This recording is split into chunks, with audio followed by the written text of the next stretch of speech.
Hello there, welcome to my political channel, where I checkmate arguments, and this is a political channel, and I plan on making chess videos later in this channel's life.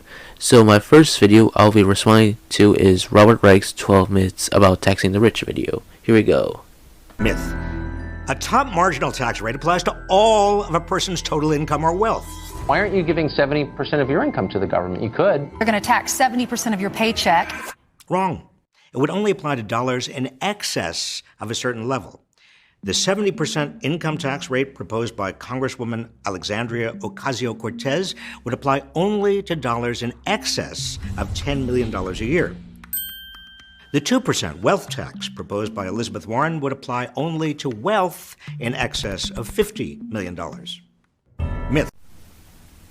In the first clip, Tucker Carlson was making a hypocrisy argument, and I don't know the context of the other clip, but Robert Reich is making a straw man because conservatives claim that taxes would be passed on to everyone else, which is what a study from the National Bureau of Economic Research called Corporate Taxes and Retail Prices, where they found out 1% increase of corporate taxes is linked to a 0.17% increase hurting low-income consumers.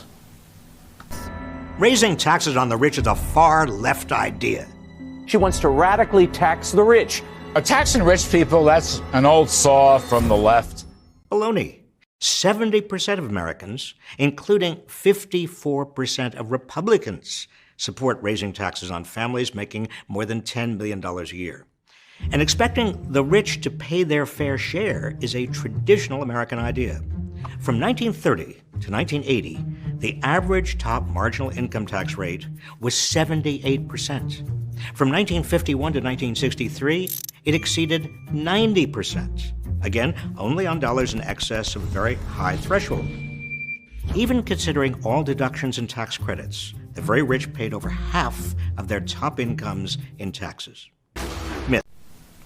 First off, Robert Reich really misused the Tax Foundation's graph because the Tax Foundation also shows the effective tax rate being in the 1950s being 42%, and in 2014 being 36.6%, so basically almost a 6% decline. Another thing the Tax Foundation points out is that if we solely look at the marginal income tax rate, it is 16.9% effective tax rate for the 1950s, and only a small number of taxpayers had enough income to fall onto the top bracket. Also, according to Hauser's law, tax revenues have generally been under 19% as a share of GDP. Going back to this first point, the reason why it is called a left-wing idea is because left-wing politicians and journalists support the idea of taxing the rich compared to right-wing politicians and journalists. After all, according to Gallup poll, the majority of people support voter ID, yet it is called a right-wing idea. Also, there is no such thing as a fair share because different ideologies have different beliefs of how high taxes should be. A wealth tax is unconstitutional. Bad idea. And it's likely unconstitutional. Sounds great, not constitutional, I don't think. Rubbish. Most locales already impose an annual wealth tax on the value of people's homes, the main source of household wealth for most people. It's called the property tax. The rich hold most of their wealth in stocks and bonds. So why should these forms of wealth escape taxation? Article 1, Section 8 of the Constitution gives Congress the power to lay and collect taxes. The reason why the wealth tax is unconstitutional is because Article 1 of the Constitution, Section 9, stops the federal government doing a direct tax, and the Supreme Court ruled in 1895 that the income tax is unconstitutional, but the 16th Amendment ratified it in 1913. That is why the federal government does not implement property taxes, for the locals do. Also, homeowners do not pay taxes on unrealized gains, and ironically, most don't even pay taxes on realized gains when they sell. Myth.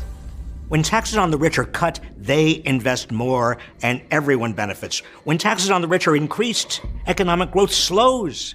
The frightening thing about high marginal tax rates is that it leads us into a low productivity economy. They're going to stop creating jobs. If you raise the interest rates, they'll stop investing money. They'll stop borrowing money. And that has a trickle-down effect. Utter baloney. Trickle-down economics is a cruel joke. Donald Trump, George W. Bush, and Ronald Reagan all cut taxes on the rich, and nothing trickled down. There's no evidence that higher taxes on the rich slows economic growth. To the contrary, when the top marginal tax rate has been high, between 71 and 92%, growth has averaged 4% a year. But when the top rate has been low, between 28 and 39%, growth has averaged only 2.1%. First of all, there is no such thing as trickle-down economics, which in the journal Economic Development and Cultural Change found no one advocating for those policies, and I recommend people to check out Rainer Ziedelman's book, Power of Capitalism, where he looks at multiple countries' economic policies, and he looks at the USA, and before Reagan came in, the average American was having issues with inflation, and when Reagan came in and did free market reforms, inflation reversed and improved economic growth and increased wages, and this book covers Reagan's economic policies well. Also, tax cuts are like medicine, where they are generally helpful with problems, but if the medicine was made wrongly, then it wouldn't work. So with Bush tax cuts, according to the Mercator Center, they are theoretically flawed because they were phased slowly and expired quickly and focused inordinately on boosting aggregate demand, and finally with massive spending increases. While the Trump tax cuts, a study from the Federal Reserve of Dallas called "Did the Tax Cuts and Jobs Act Create Jobs and Stimulate Growth?" found that income tax equaling 1% of GDP led to a 1.3 percentage points faster job growth and nearly a 1.5 percentage point higher GDP growth. Going back to his original claim, tax cuts do cause economic growth. According to a study from National Bureau of Economic Research called Short-Term Tax Cuts and Long-Term Stimulus, found that tax cuts increase GDP and R&D spending. A peer-reviewed study called the Macroeconomic Effects of Tax Changes Estimates based on a new measure of fiscal shocks found that a tax increase of 1% lowers real GDP by about 3% after about 2 years. Going to his last point about tax rates and growth, we have already confirmed that the rich have not been paying those tax rates because the effective tax rate was significantly lower during the 50s and 60s. And also we have had lower regulations according to the graph from the George Washington University, and we had the gold standard back then. Myth. When you cut taxes on corporations, they invest more and create more jobs. Will stimulate investment domestically. Stimulate the jobs that the economy needs. Wrong again. After Trump and the Republicans lowered the corporate tax rate in 2018, America's largest corporations cut more jobs than they created. They used their tax savings largely to increase their stock prices by buying back their own shares of stock, enriching executives and wealthy investors, but providing no real benefit to the economy. Myth. As I said before, according to a study from the Federal Reserve of Dallas called "Did the Tax Cuts and Jobs Act Create Jobs and Stimulate Growth?" found that an income tax equaling 1% of GDP led to a 1.3 percentage point faster job growth and nearly a 1.5 percentage points higher GDP growth. Workers do benefit when taxes are cut, according to a study from the National Bureau of Economic Research called "Who Benefits from State Corporate Tax Cuts? A Local Labor Markets Approach with Heterogeneous Firms." They found that firm owners receive 40% economic benefits and landowners receive 25%, and finally 35% for workers. Finally, the idea that stock buybacks are bad is wrong because it helps estimate the least productive capital, and the job loss seems to be a correlation equals causation, because it could have been caused by other things such as automation, and the new jobs created by it has not appeared yet, and the trade wars. The rich already pay more than their fair share in taxes. When she says the thing about fair share, you know, the top 1% of earners pay 40% of income taxes. The top 1% already pay 37% of all federal income taxes. This is misleading because it focuses only on income taxes. leaving out the large and growing tax burden on lower-income Americans. Payroll taxes, state and local sales taxes, and property taxes take bigger bites out of the pay of lower-income families than higher income. First off, there is no such thing as a fair share of taxes because different ideologies have different views on taxation. Minarchist libertarians believe in a low-level tax burden such as 20%, while progressives would believe in a high level of taxation, such as at 70%. Anyway, Robert Reich is doing the same thing and being misleading by looking at certain taxes. The ITEP that Reich cites has been responded by economist Jason Furman, and he found that taxes are overall progressive, and you should also look at what some of these taxes are funding, such as Social Security, which is progressive and not regressive. Myth. The rich already pay capital gains taxes. The very, very top pay capital gains tax. We already have a 30%, 20 to 30% tax on capital gains. Misleading. Rich families avoid paying capital gains taxes by passing their wealth on to their heirs. In fact, the largest share of big estates transferred from generation to generation are unrealized capital gains that have never been taxed. Myth. It is a bad idea to tax the unrealized capital gains because it will lose GDP by over $1 trillion over a 10-year period and $785 billion loss in a labor income. The estate tax is a death tax that hits millions of Americans.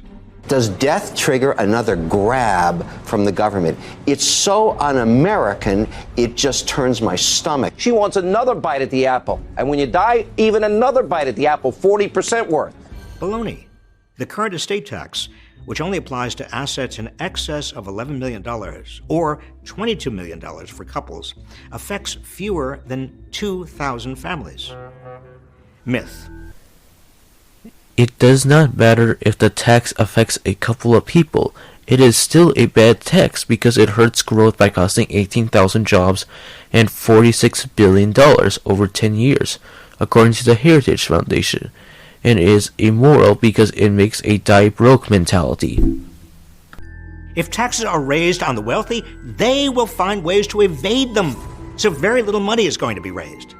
Billionaires will go somewhere else. Multimillionaires will go somewhere else. So you raise these taxes and people shift their investments to avoid higher taxes. More rubbish. For example, a 2% wealth tax, as proposed by Senator Elizabeth Warren, would raise around $2.75 trillion over the next decade, with very little tax evasion, according to research. A 70% tax on incomes over $10 million would raise close to $720 billion over the next 10 years. Economist Larry Summers challenges the estimates of the revenue of the wealth tax and estimates it to be 40% of the $2.75 trillion, while back to the original claim of rich people leaving, well, out of 12 countries, only 3 countries still have the wealth tax. The reason why the other 9 countries got rid of it was because it was expensive to administer due to rich people leaving. Myth. The only reason to raise taxes on the wealthy is to collect revenue. No one really believes that it would either bring in more revenues. It's not just because you object to the existence of rich people. You're not trying to hurt them. You just want to pay for more stuff. No. Although these proposals would generate lots of revenue and help us reduce the national debt while investing in schools, roads, and all the other things we need, another major purpose is to reduce inequality and thereby safeguard democracy against oligarchy. Okay, for the national debt, I would say we don't have a revenue problem, but more of a spending problem there. The private sector could do these things such as schools and roads. You need to give a reason why inequality is a problem, which I would later debunk in another video. Finally, the real issue is not the oligarchy, but really the government, because they could do these similar things without them, and the market could sort things out. Myth. It's unfair to raise taxes on the wealthy. Seems to me like it's more a debate about punishing the rich, about punishing success. The most successful are not only paying their fair share, they're paying the most. Pay your fair share? What are you talking about? Actually, it's unfair not to raise taxes on the rich. For the last 40 years, most Americans have seen almost no growth in their incomes at all, while the incomes of a minority at the top have skyrocketed. We're rapidly heading toward a society dominated by a handful of super rich, many of whom have never worked a day in their lives. More than 60% of wealth in America is now inherited. Myth. Wage stagnation is a myth. If you look at the Federal Reserve of Economic Data, the median household income has risen, and the reason why the 1%'s wages have risen is due to multiple factors. According to the National Bureau of Economic Research, CEO pay is based on how large the firm is, and in a different National Bureau of Economic Research study has found that the increase of business concentration is due to increased regulations. Going to the last point, the Tax Foundation has refuted Piketty's on inherited wealth, and according to a U.S. Trust survey, 70% of the wealth is self-made. When we look at the Forbes 400 list, many of them did not grow up wealthy, according to the American Economic Association. What is interesting is that 70% of wealthy families lose their wealth by the second generation, and then 90% of their wealth in the third generation. They earned it. It's their money. I think if people earn money, they should be able to hold on to it. And be able to do as they see fit with their newfound hard-earned cash. Hogwash. It's their country, too. They couldn't maintain their fortunes without what America provides: national defense, police, laws, courts, political stability, and the Constitution. They couldn't have got where they are without other things America provides: education, infrastructure, and a nation that respects private property. And to argue it's their money also ignores a lot of other ways America has bestowed advantages on the rich. Everything from bailing out Wall Street bankers when they get into trouble to subsidizing the research of Big Pharma. I beg to differ. The rich would still be rich if we were to be an anarcho-capitalist society. We would have insurance companies do the defense, and I recommend people to go read Robert Murphy's book on the subject. And he also covers how private law would work. Again, the private sector could cover things like education and infrastructure. I gotta say, the argument is very flawed, because these services are monopolized by the government, and why should we be forced to pay for these instead of opting out? It's a bit like saying the government is breaking your legs and handing you crutches, and then saying that you wouldn't be able to walk without government crutches. We should not do the bank bailouts, and the problem with his logic is that we did the service for this group. All our groups owe us, regardless if they use the services. Finally, responding to the last claim about Big Pharma is that we would always be standing on the shoulders of giants because we are all looking at the research for the best data. And also, this is a study from the journal Therapeutic Innovation and Regulatory Science disputes the idea that all medical innovations is caused by the public sector. And also, the NIH funds $45 billion in research, compared to the private sector at $159.9 billion, so the private sector could fund the medical research. This is the ending of the video. I would like to thank everyone for watching this video. Please like and subscribe, and donate to my Patreon, where I could make more videos, and thank you.